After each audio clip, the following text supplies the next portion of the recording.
Hello, this is ASEAN Movie Pass Talks number 4. I'm Panos Kotzathanasis and I'm here with Adriana Rosati, co-administrator Hello of from ASEAN Movie sunny Pass. London. Yep.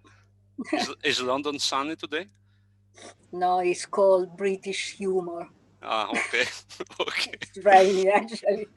All right, all right. So Yeah. today we're going to speak about the Great Buddha Plus, a Taiwanese movie that we have covered kind of exhaustingly, if I may say, on the website. We have Adriana had an interview with the director. Marina Richter also had an interview Yeah. with the director. We have a review of the film. We also promoted the release from the French company Spectrum Films, then from the American company Cheng Cheng Films. I've also recorded a video for the French release commenting on the film, so we know a lot about the film, but we would like to also let you know what the film is about. So, Adriana, can you tell us a bit about the story? Yeah. Okay. First of all, the title. Okay, The Great Buddha Plus. It's a film of the 2017, and I would like to say first that the 2017 was quite a good year for Taiwanese cinema. There were quite few good films released in 2017, like the Bold, the Corrupted, and the Beautiful, which was a good movie. Who Killed Cock Robin, the beautiful documentary Small Talk, and also Alifu, the Princess was a good movie, and which also share one of the protagonists with the Great Buddha Plus, Bamboo Chen, which is quite unrecognizable in Alifu. Anyway, so 2017, the Great Buddha Plus. That plus at the end of the title, it's a bizarre way to explain the has got a reason, because the Great Buddha Plus is actually the extension of a short film that the director, Huang Hsin-yao, sorry for my Nobody English is knows bad, how his but name my is pronounced. Taiwanese is diabolical. Anyway, the director made this short film in 2014, and the film was seen by Taiwanese director Chang Mong Hong Chang, and director Chang liked the short movie and encouraged Huang to extend it into a feature film. Huang has got the director Huang has got a background in documentary, so he had never done a fiction. A fiction feature before, and so the director Chang helped him, not only just advise him and encourage him, but he also ended up being the producer and the cinematographer for the Great Buddha Plus. So the film is shot in black and white, and has got a peculiarity. Has got the director, sorry, commentary every now and then. The director does a voiceover with some sarcastic or deadpan or comments. So that's why funny. They give lots of character to the movie. So the story, the movie focuses on the lives of two characters, two friends. These two friends have a nickname in the film. All the poor people has got nicknames that are sort of symbolically like food names, while the rich people are called with their own names. So these two Laurent, likable loser, the protagonist of the film, are called Pickle and Belly Button. These two friends are, we said, are stuck at the bottom of the Taiwanese society. Actually, Pickle is the one who is a bit more sorted. He's got a sort of proper job. He works as a night guard for a factory, more precisely a foundry. There is a factory that produces these big bronze statues of Buddha. And his boss, Kevin, is the artist and owner of the factory, and is a well-respected, obviously because he produced the Buddha statue, is a well-respected member of the society and rich. So the people work as a night guard there and does some other odd jobs, like playing in a funeral band to pay his mom medical expenses. And while on the other side, on the other hand, Belly Button has got an invented job. He goes around with his scooter and a little trail attached and collect bits and pieces of recyclables like plastic bottles and scraps of metal. And then at the end of the day, he goes to a big recycling facility and he sell them for few pennies. And and what Belly Button does at the end of his round, at the end of the day when it's night time, is he goes to see his friend Pickle while he works, because Pickle works in this control room or shed, checking the factory, and he's always bored. Obviously, nothing really major happened, and so so Belly Button goes there, and they spend few hours together, and they sometimes Pickles in his round find some second-hand porn magazine that they read together, and they some expired food, sometimes still frozen from the chill cabinet, and they eat and they chat. Pickle complains about the crappy food, and Belly Button bullies Pickle around. Anyway, they spend some time together. One night they get really bored because the television is broken. They've got nothing to do. They've seen the porn magazine hundreds of times, and so Belly Button has got this brilliant idea of pushing Pickle to go and check the the memory card of the dash cam of Kevin, the owner of the factory there, because they see he left the Mercedes parked there. So the dash camera is the little camera that is on the front of the car, and in Asian countries very used. Everybody's got one, and they use it for. In case of an accident, and it's also a source of lots of accidental videos, that are going around the internet. They catch things that happen, like natural disaster or explosion and stuff. And but anyway, they get this memory card and they start to peruse the file that they start to watch the files that they find, and for that, and they start to have quite a lot of fun, because for them it's a bit it's a bit like a game, First of all, because this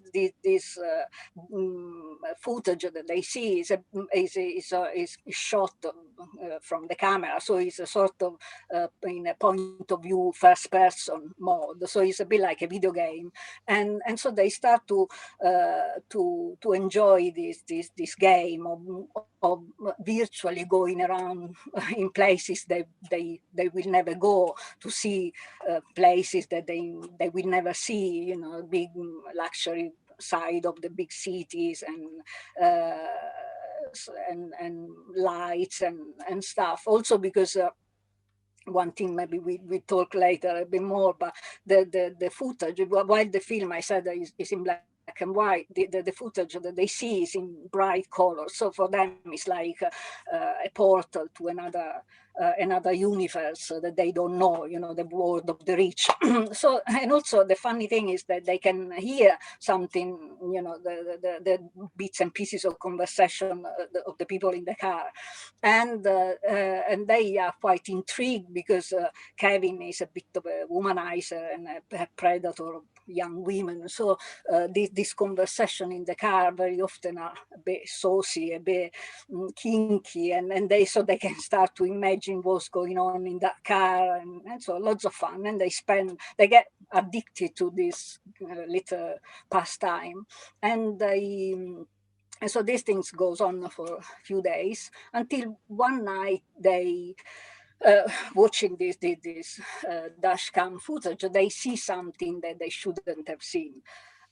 And after that, they get very scared, and the mood of the film get a bit ominous, a bit paranoia sets in. And I will stop here, I think. What do you think? You think? I don't want to spoil. I don't know. Okay. the, it's this film has got this thriller feeling, but it's not only a thriller. Uh, but maybe I'll stop here. Okay. Okay. Uh, I would also like to add that the film actually was a big flop in Taiwan. Actually, the director joked that it made 15 times less than what they expected. Yeah, But it was a success overseas in festivals, and it got a yeah, release in the US. But also regarding this sense of humor from the director, it's one of the greatest aspects of the whole film that this sense of humor actually permeates the whole narrative, but also it's kind of he's sarcastic towards himself. He mocks himself and the whole production actually throughout the movie, yeah, which I thought it's one of the most interesting aspects.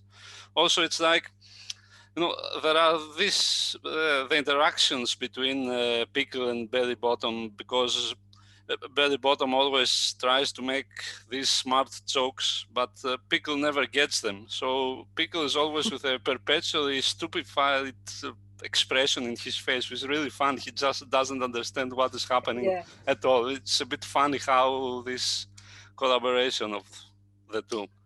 What do Yeah. you think about the humor in the film? Was there any scene or sequence that Well, you? yeah, I agree that it gives lots of character to the movie. This commentary is funny. Is sarcastic, and is sometimes is tongue in cheek, and it get a bit heavy on the on the when you talk about the sexual activities of the politician.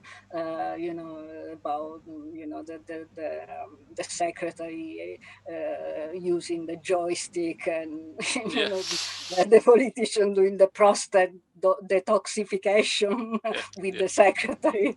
Uh, and sometimes there's plain funny, sometimes a bit more sarcastic, and sometimes it's got some moments that the commentary get quite fatalistic and a bit sad. And I agree. It's very good. It's one of the best things of this movie, because they really give us lots of character. Apparently, the director said that he used to do this commentary on his documentaries, and he was encouraged to do it on these films also by the director Chang. He suggested that he could give some character, and he actually does. yeah. It's also funny the way that he stops the movie to address the audience. This also comes Yeah, out as funny. This whole breaking of the fourth wall. yeah. Also, Belly Button at some point talked to the audience and the director as well. He's a bit of a mix, and funny. It's well balanced as well, because he could, it could be, you could get really wrong doing this kind of Yeah, yeah. uh, games, but But it's very well balanced. he Yeah, handles it excellently, I would say. Okay, okay. So in the first scene with there is this funeral, and Pickle is playing lousy music. He's the worst musician in the band. yeah. But in your review, you said that this reminds you of Italian neorealism. Why and what Yeah, did you? yeah, it does, because it's not just the black and white, but it's I even asked the director, but he sort of, I don't think he understood my question, because he was saying the Italian films of the 60s have this massive funeral and band. But what I was meaning is the neorealistic movies. They are, a kind of movies that address, like the Great Buddha Plus, the big social divide, and the protagonist of these neorealistic films are usually ugly, poor, losers, and so these lousy, rickety band and this funeral in the middle of the countryside with people a bit scattered. It really reminds me of that. But it's. I guess that even if he wasn't his reference, he's definitely they talk about the same kind of people and situation. And also the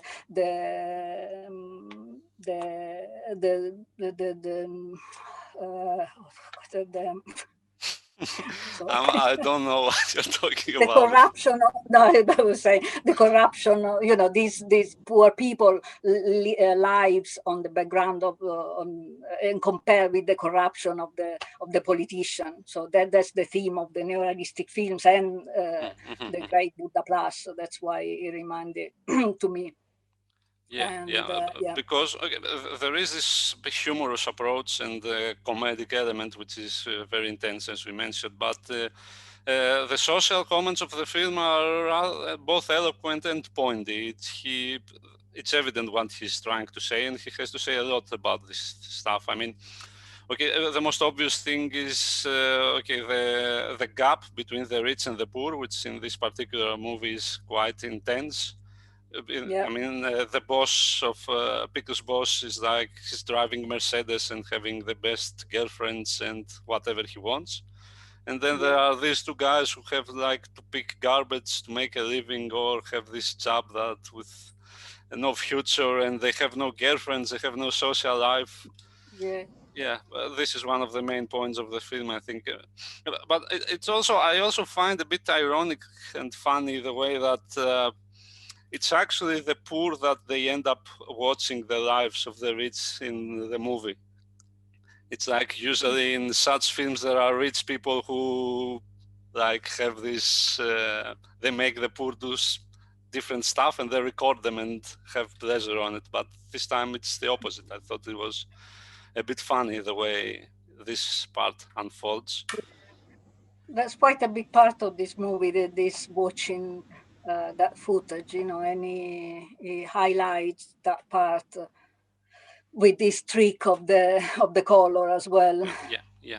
Because Mm. there are a lot of sequences with the rich where they are in color, but the poor are always in black and white, which is again Yeah, yeah. kind Yeah, of Belly Button even said, watching the footage, how colorful is yes, the life of rich people. And yeah, yeah, yeah. yeah. um, Okay, and one, go on. please, No, I was saying apart from the social commentary, it's not just about the rich and poor, but I thought I enjoy very much the very sour, sarcastic look at the religion on this movie.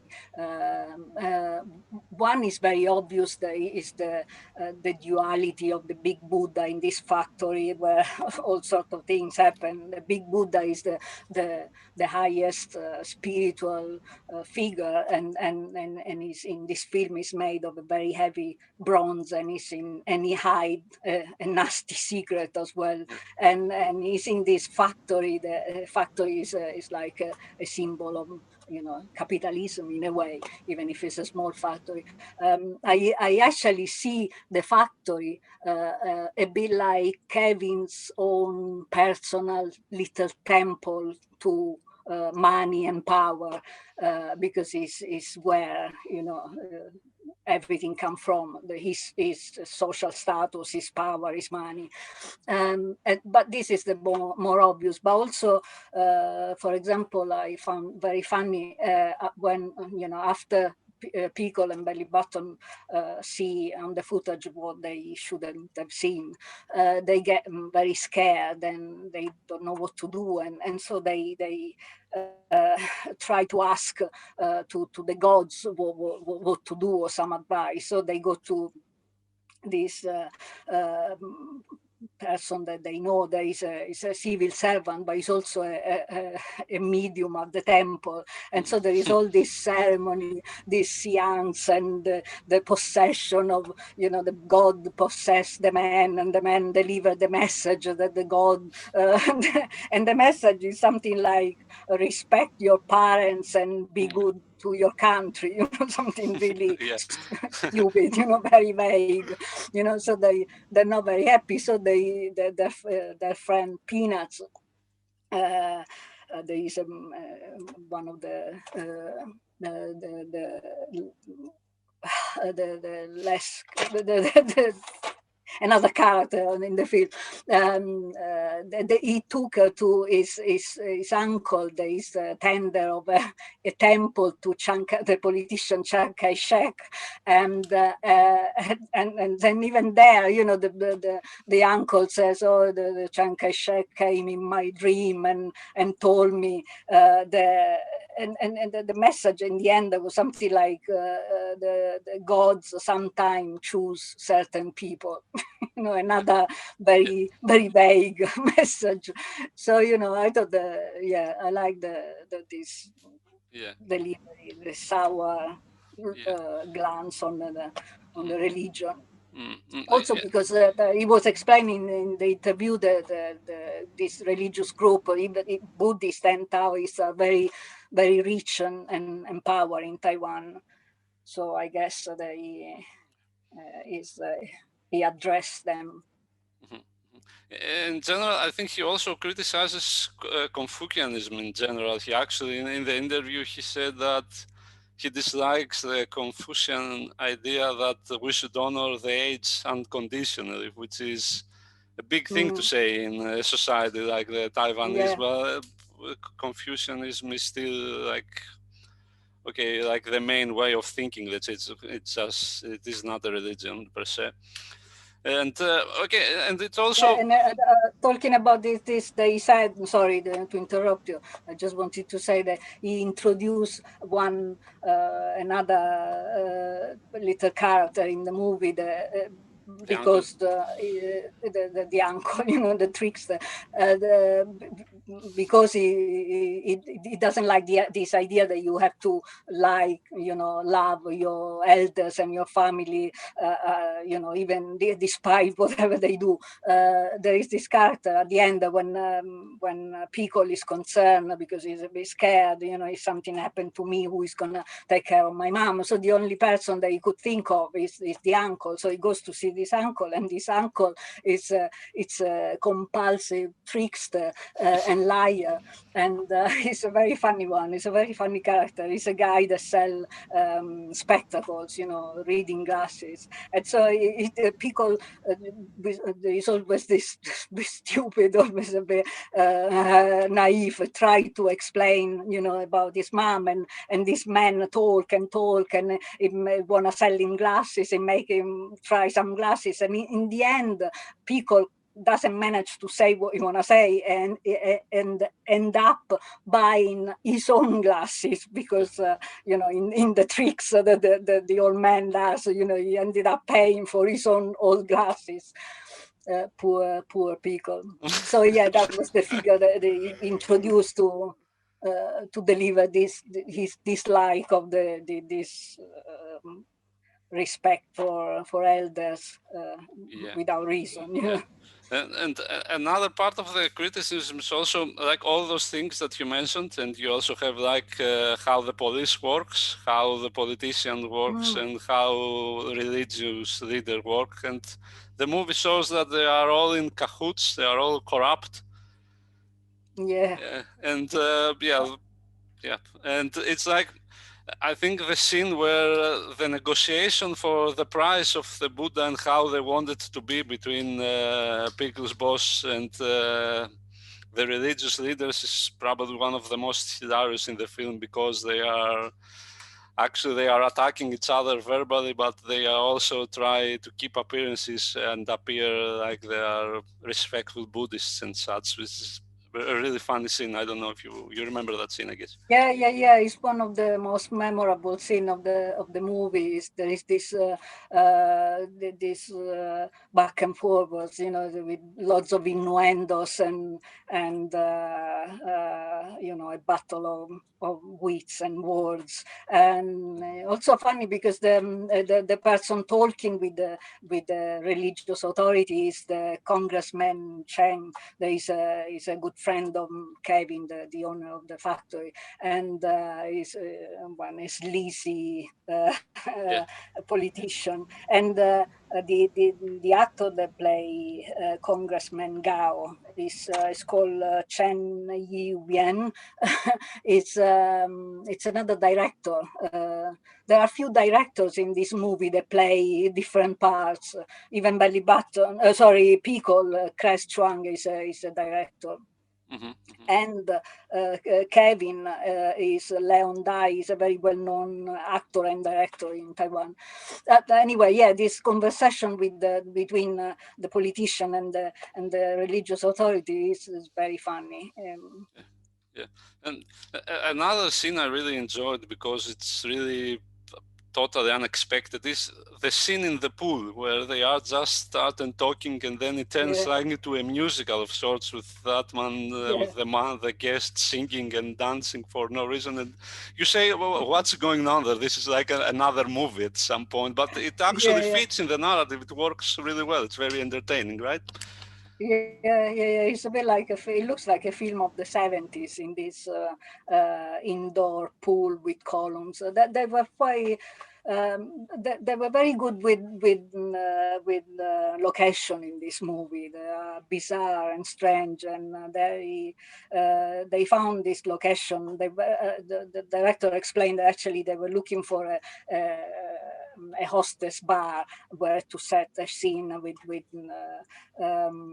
Kevin and Gucci, that is his latest lover. And then by chance, by pure chance, they found this indoor pool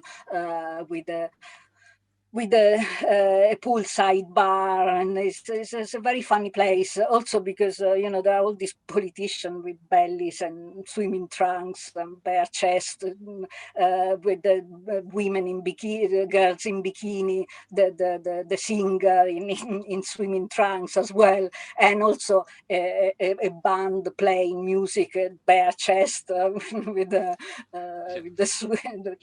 like a folk music, and it is really bizarre. I think the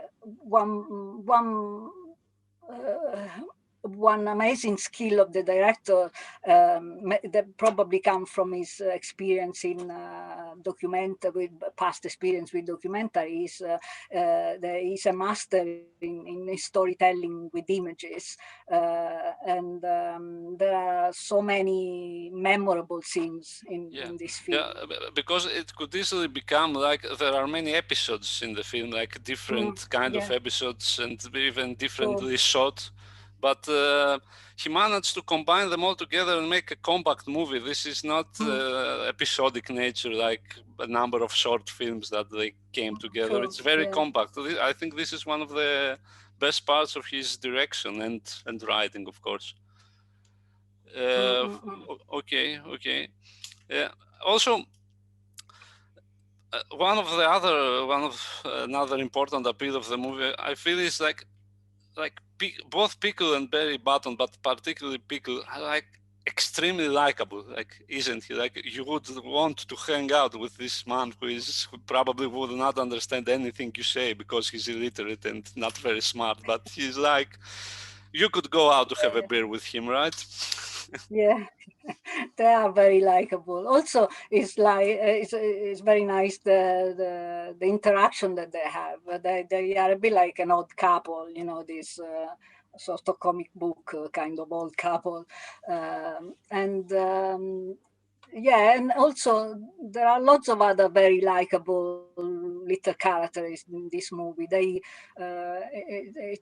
It's another it's another good thing of this movie. I think they have all these little characters that have very small space. They probably have one line or two, but they're very well fleshed out, and and they're a bit bizarre and quirky, and again, it probably come from the documentary experience of the director and his love of telling stories and listening to stories of people.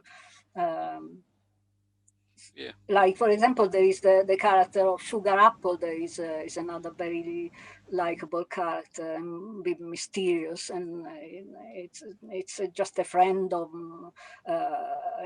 it's like a background, but it's a very clean and polite background, and it doesn't talk. It's sort of, I don't know if he's mute or he doesn't talk at all, but he never talks in the film. He just ride his bicycle and stand near belly button.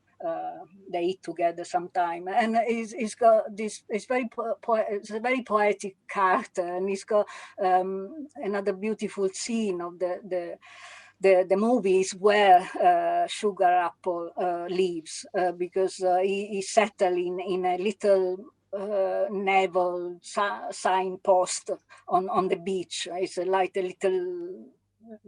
little concrete cabin. There used to be an observation point on the beach, and he's got his hammock hanging there, and he sleeps there because he likes sleeping, listening to the sound of the waves. Uh, Okay. and then that's it. They disappear then. But yeah, it's a beautiful addition. And, this is that you mentioned, Chang Mong Hong, who does the cinematography, and he was the producer, Yeah, has done a really excellent job, hasn't he? yeah, The shots of the film, there are a number that are poetic, I may say. It doesn't, and mm, he doesn't have any intricate, say, settings, but he does this, the poor neighborhood and the rundown setting. He makes it seem really impressive, and becomes an important part of the narrative, I guess. yeah. The photography is absolutely stunning in this film. And the photography is beautiful, the quality of the photography, but also is the composition. I love it. Every scene of the film has got a beautiful, it's like a beautiful picture, and it's very beautifully composed. And the director loves barren landscapes, and there are many scenes of this landscape, this countryside, and the sky at night, very nocturnal, many nocturnal scenes, um, and but I really appreciate the fact that this film has got a very